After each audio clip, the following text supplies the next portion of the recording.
Olá pessoas! O vídeo da semana passada teve uma repercussão super calorosa. Eu e o Rafa, a gente ficou super satisfeito e feliz com o feedback de vocês. E pra vocês terem uma noção, o vídeo já entrou no top 10 dos vídeos mais assistidos do canal. Eu sei que é um ponto fora da curva, porque não é o segmento que a gente costuma fazer aqui, mas teve uma repercussão tão maneira que a gente ficou até de olho de ver algumas outras temáticas de revista que tiver alguma coisa que der pra gente tratar em conjunto. A gente está adotando essa dinâmica porque a gente viu que vocês curtiram bastante essa interação. Bom, eu não sei se vocês curtiram bastante a interação porque ficaram sabendo um pouco mais da nossa história ou simplesmente o fato da gente estar junto, mas talvez a gente vai descobrir isso um pouco melhor mais pra frente. Nessa edição, que a gente vai estar vendo esse capítulo especial, que a gente vai estar vendo uma revista lá do passado, a gente vai estar voltando um pouquinho, a gente vai estar vendo a primeira vez que um ícone da comunidade LGBT dá as caras nas páginas da G. Mas antes da gente começar o capítulo, de sempre, desce aqui, se inscreve no canal, já dá aquele like, ativa as notificações e vamos embora para mais esse capítulo. Projeto Diário Visual hoje em questão, capítulo especial 41, nós temos exemplos a serem seguidos. No capítulo 18, que a gente falou da edição número 31 de abril de 2000, e do começo do trabalho da G com o João Severo Trevisan, abordamos a trajetória dessa pedra fundamental para o ativismo LGBTQIA+, brasileiro, mas a primeira vez que o Trevisan deu as caras na G foi na edição número 5 de fevereiro de 98, que é essa aqui que a gente vai estar vendo hoje, em uma entrevista com pontos tão relevantes que não tem nada mais importante do que trazer à luz nesse capítulo pensamentos tão eloquentes e atemporais desse ícone da nossa história. Trevisan, além de ativista, ele é um escritor renomado mundialmente e foi questionado pela G se encontrava dificuldades em publicar no Brasil. Eu já perdi a conta das vezes. O romance que mais amo, Vagas Notícias de Melinha Marchiotti, passou por 10 editoras. Ninguém teve coragem de dizer, é livro de viado. Mas sei que é um livro atrevidíssimo em que uso a temática homossexual para falar da poesia, que é o meu lance. Sou um escritor antes de mais nada. Tenho um compromisso com a literatura, mas ninguém quer saber. Eles começam a conversa falando da temática. Lembro que Troços e Destroços recebeu críticas absurdas.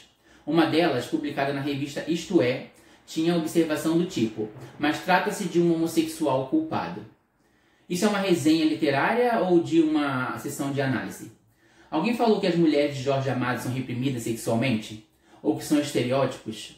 Ou que ele é um heterossexual neurótico porque só cria putinhas?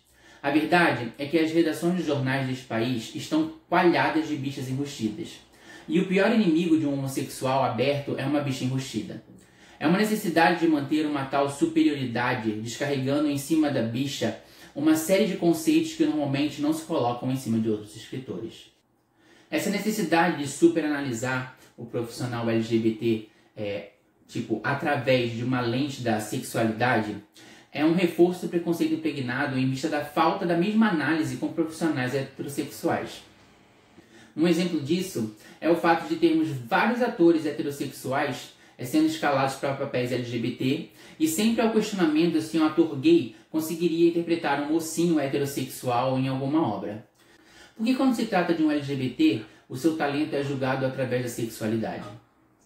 Um outro ponto de vista relevante do Trevisan nessa entrevista é justamente o quão somos reféns dessa sociedade falocêntrica, tema que abordamos no capítulo 31. O homossexual venceu uma barreira que o heterossexual nem pensa que existe. Para ser viado, você tem de ser muito macho socialmente. Tem de enfrentar uma cultura inteirinha para poder botar a cabeça para fora. Isso é uma coisa da qual eu tenho o maior orgulho. Me orgulho de ter conquistado a minha homossexualidade, inclusive socialmente. Do ponto de vista cultural, a homossexualidade assusta os homens. Do ponto de vista masculino, a homossexualidade faz emergir problemas muito sérios. O homem heterossexual, o macho típico da sociedade patriarcal, treme nas bases diante da bicha. Porque na sua fantasia patriarcal, a bicha é sinônimo de castrado. Então, enquanto a sociedade patriarcal continuar instalada em cima desse fundamento que é o pinto, não tem conserto. Eu vou deixar aqui no card o link para vocês irem lá ver o vídeo quando a gente fala pela primeira vez do João Severo Trevisan, que tem todo um capítulo que eu falei a respeito dele, da representatividade e do engajamento dele no movimento, da vida dele. E também vou deixar aqui no card o vídeo a respeito do falocentrismo, que trata justamente dessa temática que ele falou agora na entrevista. Porque eu poderia transcrever aqui a entrevista inteira do Trevisan, porque muitos pontos são relevantes, atuais e necessários. Mas eu vou me abster apenas a mais uma homenagem a este ícone que deve ser lembrado e exaltado para sempre, por representar muito mais que possamos imaginar para a sociedade brasileira como um todo. Porque um poeta e escritor LGBT não está nesse mundo para fazer ir adiante apenas a comunidade, mas todo ser que esteja aberto a evoluir e reconhecer que todos devemos ser tratados como igualdade. E agora a pergunta do Rafa. Muito tem se discutido sobre os problemas da própria militância. Então, pensando fora dela, que ícones LGBT você acha que as pessoas, como um todo, reconhecem e trabalham para a desconstrução do preconceito? Eu tenho que admitir que, antes mesmo de criar o canal, eu era muito ignorante a respeito de todas essas pautas, e ainda sou. Para falar a verdade, o que vem à minha mente são pessoas que estão no mainstream, muitas vezes vivendo mais a sua realidade, a sua verdade, do que falando da militância abertamente e de pautas especificamente. Um exemplo, muita drag queen de uns 5, 6 anos para cá começaram a fazer muito sucesso. E com isso, a vivência delas começou a quebrar barreiras dentro da sociedade, como Pablo Vittar, Glória Groove, a ascensão do programa do RuPaul. E isso começou a fazer as pessoas olharem mais para a comunidade como um todo. Mas eu não acho que essas pessoas especificamente, que não estão engajadas e dentro do movimento, elas tenham um poder de fala com mais propriedade, como pessoas que estão dando a cara a tapa, como, por exemplo, o próprio João Silvério Trevisan, como o Luiz Motti, como a Cláudia Wander e muitas outras transexuais e drag queens que estão inseridas no movimento desde o começo e ativas dentro do próprio movimento em si. Eu sei que a gente não pode desvalidar as pessoas que modificam a sociedade através das suas vivências, mas eu admito que até eu sou um pouco ignorante em saber o nome de muitas pessoas que realmente estiveram mais a fundo envolvido com as pautas, lidando de forma mais legal, vamos dizer assim, como o Jean Willis, que ganhou o Big Brother, que o pessoal fala que é um programa super fútil, que não serve para nada, mas é uma pessoa inteligente, super instruída, que começou a engajar nos movimentos e começou a lutar de dentro, sabe, socialmente falando, politicamente falando. Mas ele também é mal visto por muito LGBT, porque muito LGBT acha que ele era muito radical. Então, sempre vão ter pessoas que a gente se identifica mais, seja no mundo do entretenimento, e essas pessoas muitas vezes atendem a essa demanda de dar o nome, sabe, de falar e de servir politicamente com a sua própria vivência. E tem as pessoas que estão envolvidas mais de forma, juridicamente falando, vamos falar assim, para fazer com que os nossos direitos venham à tona. Infelizmente, a gente vive numa sociedade que não reconhece muitas personalidades e esses nomes às vezes não vêm à luz, a não ser que a gente tenha o interesse de buscar e saber quem são essas pessoas. Um dia desse, eu e o Rafa, a gente estava lendo uma revista, na ordem que a gente está lendo cronologicamente, e era um advogado, né, Rafa? Um advogado que ele estava lutando pelo direito dos homossexuais, dos LGBTs, poderem se casar. Porque, segundo a Constituição, isso já deveria estar sendo executado mesmo antes deles aprovarem a lei, porque, segundo a Constituição, existem, você interpretando ela, no linear da lei, que você deveria dar esse direito também, mas ela não era executada por causa do preconceito. E essa pessoa, que pra você ver, que eu tava lendo na revista, eu nem lembro o nome dele, era heterossexual, e estava, lutando ferrenhamente para que ele conseguisse burlar o preconceito do judiciário para fazer valer uma coisa que já existia de certa forma na Constituição. E esses nomes acabam sendo esquecidos no meio do caminho, porque não existe esse anseio nosso em dar o valor a quem luta tanto pela gente, que depois que a gente consegue os nossos direitos, parece que a gente esquece que teve alguém, passando por esse perrengue, para que isso acontecesse. E depois que a gente está no nosso lugar privilegiado, parece que problema nunca houve, sabe? E a gente fica desfrutando daquilo e muitas vezes até invalidando outras lutas que ainda estão acontecendo, porque eu já consegui o precisável, então não preciso mais cuidar disso. Então é muito importante que a gente tenha mais responsabilidade para, às vezes, perder um pouco do nosso tempo indo atrás dessas pessoas, porque muitos direitos que a gente tem honra de gente que a gente nunca vai nem saber o nome. Indo para outros pontos da revista, nessa época ainda tinha a seção e-mail, e que trazia um rápido bate-papo com um dos grandes símbolos sexuais da década de 90, que eu acho que foi desejo de muito garotinho, adolescente e jovem, que ele posasse para a revista, que foi o Beth Simmons. Eu admito que na época, ficava naquela... Era um dos... Eu mais esperava que posasse, mas a revista acabou nunca chegando lá. Ele até admitiu que posaria, né? Mas aí teriam certas condições. Se fosse uma proposta indecente, por que não? O cachê teria que me dar uma liberdade financeira. E a gente sabe, nessa época, era a quinta edição, a revista estava mal começando e a G nunca conseguiu pagar grandes cachês, como, exemplo, a Playboy pagava, que às vezes pagava $500 000, $1 milhão, quando queria uma personalidade assim, de grande destaque, e acabou não acontecendo. Como a gente já falou em algumas edições especiais anteriores, de capítulos especiais de edições antigas, nessas primeiras edições sempre tinha a seção Drag Queen, que trazia à luz, né, para as pessoas conhecerem as drag queens que estavam arrasando na noite paulistana, carioca e pelo Brasil afora. E a dessa edição foi a Jimmy Kier, e falava, né, que ela tinha nascido em Londrina, tinha se mudado para São Paulo para conseguir, novos trabalhos, e quando estava se destacando, já, aparecendo até no Domingão do Faustão, no programa Show da Noite, na CNT, e, despontando no cenário drag brasileiro.